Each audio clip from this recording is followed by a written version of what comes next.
तीर्थंकर परमात्मा की प्रतिमा पर जहांगीर का नाम कैसे, जानने के लिए बने रहिए इस वीडियो के अंत तक। धर्म प्रेमी संदेश मैगजीन के माध्यम से परम पूज्य गणिवर्य श्री धैर्य सुंदर विजय जी महाराज साहब ने यह अद्भुत जानकारी दी है।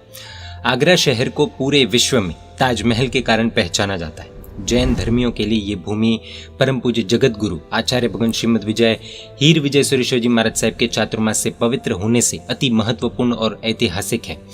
जगत गुरु हीर विजय सूर्य जी महाराज साहब ने अति क्रूर बादशाह अकबर को अपने वचन और जीवन से अहिंसक बनाया था।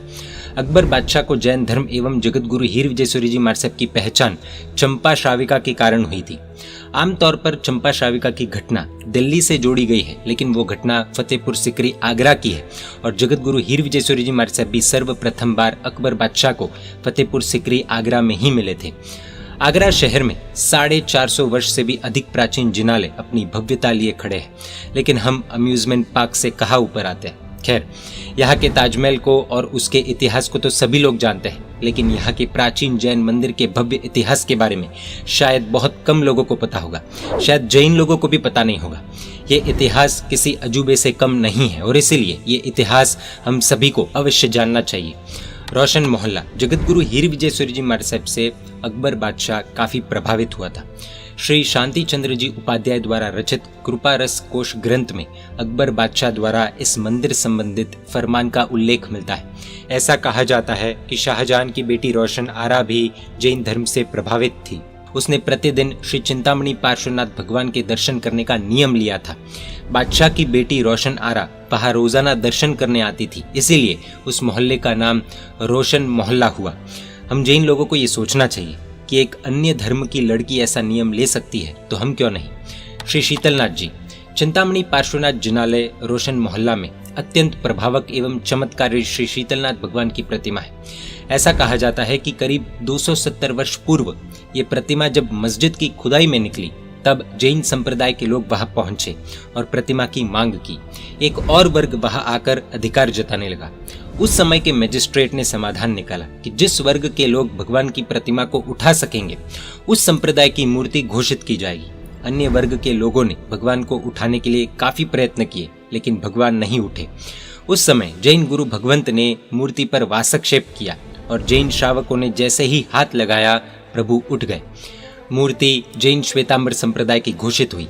ये चमत्कार देखकर सभी को ऐसा लगा कि प्रभु जी इसी मंदिर में ही विराजमान होना चाहते थे। कई वर्ष बीतने के पश्चात आगरा नगर के सुप्रसिद्ध श्रावक छुट्टनलाल जी चौरड़िया, जो जौहरी थे, उन्होंने श्री शीतलनाथ भगवान की अत्यंत भव्य देहरी का निर्माण करवाया और इस देहरी में जबरदस्त कारीगरी की गई है, जो ताजमहल की कारीगरी को मात देती है। कीमती कारीगरी सच में देखने जैसी है। परमात्मा के दोनों बाजू देव चामर लिए दर्शाए गए हैं। उनके हाथ के एक एक चामर में 32 बाल है, जो अलग अलग चीजों से बने हैं। आश्चर्य की बात यह है कि एक भी बाल के अंदर छोटी सी भी क्रैक नहीं है। शायद आज के समय में ऐसी कलाकृति बनाना नामुमकिन है। यहाँ रोजाना काफी लोग प्रभु के दर्शन करने के लिए आते हैं। ऐसा कहा जाता है कि बहुत सारे लोगों की मनोकामनाएं प्रभु की कृपा से पूर्ण हुई है। श्री वासु पूज्य जी जिनालय मोती कटरा, इस जिनालय के श्रावकों ने यहाँ के मूल नायक भगवान श्री वासु पूज्य स्वामी की एक ऐतिहासिक बात बताई थी। कहीं पर भी भगवान की प्रतिष्ठा होती है, उस भगवान का एवं प्रतिमा निर्माण के लाभार्थी का नाम, प्रतिष्ठा की माहिती आदि सारी जानकारी भगवान के पैर के नीचे या पीछे की तरफ अंकित की जाती है। लेकिन यहाँ के भगवान के मस्तक पर भी कुछ लिखा हुआ है। जब दिल्ली आगरा की गद्दी पर मुगल बादशाह जहांगीर था, तब किसी ने जहांगीर के कान भर दिए थे कि जहां पना इन जैनियों ने आपका नाम भगवान के पैरों के नीचे लिखा है, आपकी तौहीन की है। जहांगीर आग बबूला हो गया। वास्तव में उस मूर्ति के नीचे भगवान की प्रतिमा भराने के लाभार्थी के नाम के साथ साथ लिखा था कि जहांगीर पति साही। सरल भाषा में समझे तो ये जानकारी इसलिए दी जाती है कि मान लीजिए 100 साल या 200 साल बाद किसी व्यक्ति को प्रतिमा मिले, तो उसे पता तो चलना चाहिए ना कि प्रतिमा कौन सी है, कौन से भगवान की है, किन्होंने प्रतिष्ठा करवाई है, किस समय में हुई है, क्या लोकेशन था आदि। जैन संघ को बादशाह के क्रोध का पता लग गया। तब उन्होंने तुरंत ही शिल्पी को बुलाकर भगवान के मस्तक पर जहांगीर पति साही लिखवा दिया। जब जहांगीर परमात्मा की मूर्ति को तोड़ने आया तो उसे दिखाई दिया कि उसका नाम तो परमात्मा की प्रतिमा के मस्तक पर लिखा है और ये सुनकर उसका गुस्सा शांत हो गया। उस समय प्रभु की प्रतिमा को बचाने के लिए दूसरा कोई रास्ता नहीं था। इसे कहते हैं जिन शासन का अनेकांतवाद। भगवान की मूर्ति को बिछाने के लिए जहांगीर का नाम परमात्मा की प्रतिमा के ऊपर लिख दिया गया। श्री गौड़ी पार्श्वनाथ जिनालय, मोती कटरा। अत्यंत चमत्कारी और मनोहर ऐसी गौड़ी पार्श्वनाथ परमात्मा की प्रतिमा संघ को भूगर्भ से मिली। प्रतिमा पर उल्लेख है कि प्रतिमा की अंजन शलाका आगरा किले के अंदर जहांगीर के समय में हुई थी। आश्चर्य लगेगा कि मुस्लिम बादशाह की नाक के नीचे उसी के महल में अंजन शलाका कैसे? उस समय जैन धर्म के द्वेषी लोगों ने बादशाह जहांगीर को बोला कि इन जैनों की प्रतिमा में कुछ नहीं होता। ये सुनकर उसने सभी प्रतिमाओं को तोड़ने का फरमान दिया। आगरा संघ बहुत चिंतित हुआ। आगरा संघ की विनंती पर तब महान आचार्य श्री कल्याण सागर सूरी जी आकाशगामिनी विद्या से जहांगीर को प्रतिबोध देने आगरा पधारे। उन्होंने एक प्रतिमा से जहांगीर को धर्म लाभ दिलवाया। फिर बादशाह को यकीन हो गया कि जिन प्रतिमा अत्यंत प्रभावशाली होती है। उस समय श्री कल्याण सागर सूरी जी महाराज साहब ने आगरा किले में 450 से ज्यादा प्रतिमा का अंजन विधान किया और कुंवरपाल सोनपाल लोढ़ा जो जहांगीर के खास थे, उन्होंने आज तक की सबसे बड़ी संघ यात्रा निकाली। गौड़ी पार्श्वनाथ की प्रतिमा उन्हीं प्रतिमा में से एक है। अमूर्ति पूजक जैन संप्रदाय के एक साधु सुबह सुबह में अपना मुंह बांधकर छुपाते हुए यहाँ आते थे और प्रभु के दर्शन करके अपने स्थान पर वापस चले जाते थे। यह सिलसिला कई दिनों तक चलता रहा। एक दिन एक श्रावक ने यह देख लिया। कुछ दिनों के बाद उसने साधु भगवान को रोककर विनय पूर्वक पूछा कि साहिब जी, आप इस तरह से छिप छिप कर क्यों आते हैं? प्रभु के दर्शन तो सभी के लिए है। आप बेझिझक पधारिए और दर्शन कीजिए। जब प्रभु से प्रीत है, लगाव है, तो डरना क्यों? संत ने श्रावक से कहा कि हमारा समाज तो आप जानते ही है ना, मैं तो खुलेआम आने के लिए तैयार हूँ, लेकिन एक शर्त है। श्रावक ने पूछा कि साहिब जी कैसी शर्त?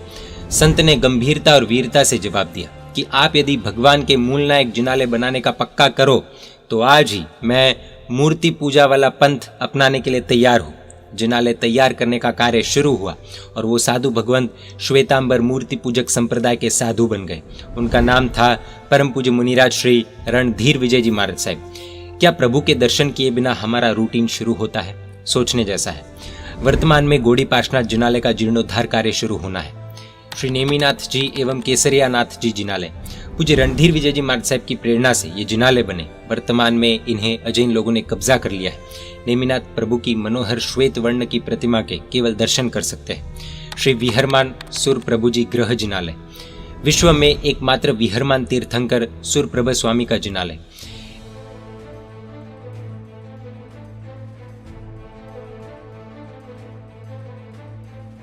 क्या जिन प्रतिमा की पूजा केवल जैन ही करते हैं?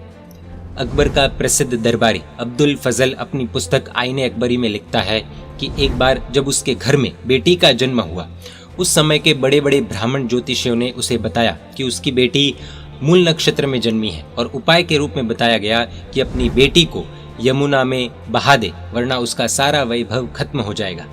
हताश होकर अब्दुल फजल एक बार आचार्य श्री हीर विजय सूरी जी महाराज साहब के दर्शन करने पहुंचे। उपाश्रय के अंदर उसे पूज्य शांति चंद्र जी एवं पूज्य भानुचंद्र जी मुनि भगवंत मिले। उसने मुनि भगवंतों को अपनी समस्या बताई। तब दोनों विद्वान साधु भगवंत ने उसे आश्वासन दिया कि अगर वो सप्त व्यसन यानी कि 7 व्यसनों का त्याग करे तो वे उसकी समस्या का निवारण कर सकते हैं। मरता क्या न करता। फजल और उसकी बेगम ने 7 व्यसनों का त्याग किया और उसका पचखाण लिया और तब मुनि भगवंत ने 3 दिन तक उसे लघु शांति स्नात्र महापूजन करने का और शांतिनाथ भगवान की विधिवत आराधना का उपाय बताया। आईने अकबरी नामक प्रसिद्ध पुस्तक में इस पूरी घटना का वर्णन है और अब्दुल फजल ने अपने उपकारी मुनि भगवंत को बार बार याद किया है। हम पर जब आफत आती है तो गुरु भगवंतों को छोड़कर हम कहाँ कहाँ अपना माथा नहीं पटकते। खैर, जब आचार्य श्री हीर विजय सूरी जी महाराज साहब का काल धर्म हुआ, उसके बाद अब्दुल फजल ने जैन संघ से विनंती कर अपने उपकारी गुरु भगवंत की उपाध्याय पदवी स्वद्रव्य से कराई और उस समय 1.25 लाख सोना मोहरों का खर्चा भी किया। तो ये हमने संक्षेप में देखा आगरा के जिनालय का भव्य इतिहास। अगर आगरा जाना हो तो इन मंदिरों में दर्शन पूजा भक्ति का लाभ अवश्य लीजिएगा। ताजमहल देखने में जो मजा आता है उससे कई गुना ज्यादा आनंद यहाँ पर आएगा, ये गारंटी है। जय जिन शासन, जय महावीर।